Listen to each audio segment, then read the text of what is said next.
Noong 1983, nang yanigin ng 6.5 magnitude na lindol ang probinsya ng Ilocos Norte, gaya ng nangyari sa Bohol at Cebu. Nasira rin ang ilang mga makasaysayang simbahan sa probinsya. Kabilang dyan ang simbahan ng St. Andrew sa bayan ng Bacara.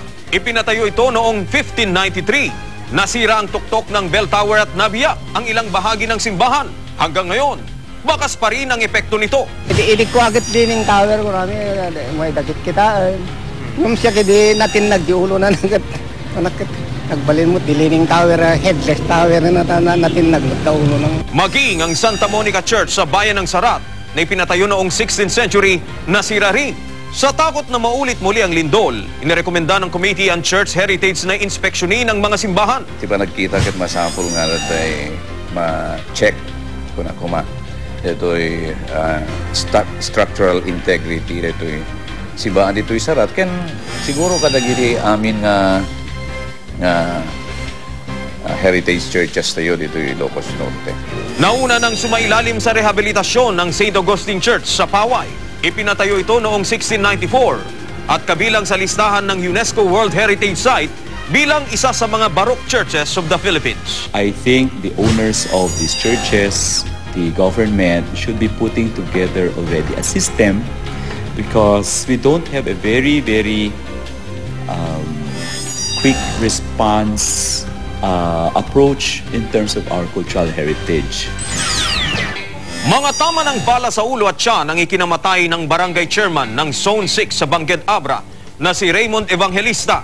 Ang suspect, ang kabarangay niyang si Roberto Belsario. Base sa investigasyon ng pulisya, nakatanggap ng isang text message si Belsario mula sa barangay chairman. Pero ang mensahe raw para pala sa misis ni Belsario.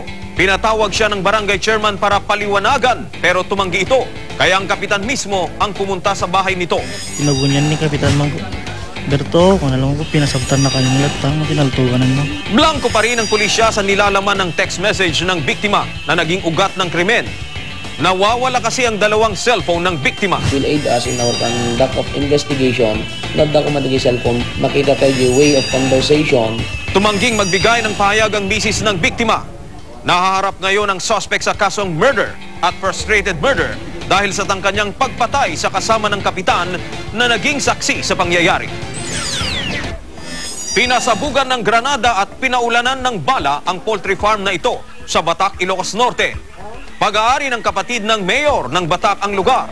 Sugatan ng isang trabahador nito matapos tamaan ng shrapnel sa dibdib. Pag naman naguling ang kapitpigsang, naguling nga napuntok ang kapitpigsa, dive kami.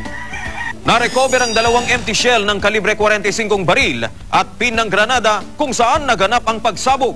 Inaalam pa ng mga pulis ang motibo sa insidente at ang target ng mga salari.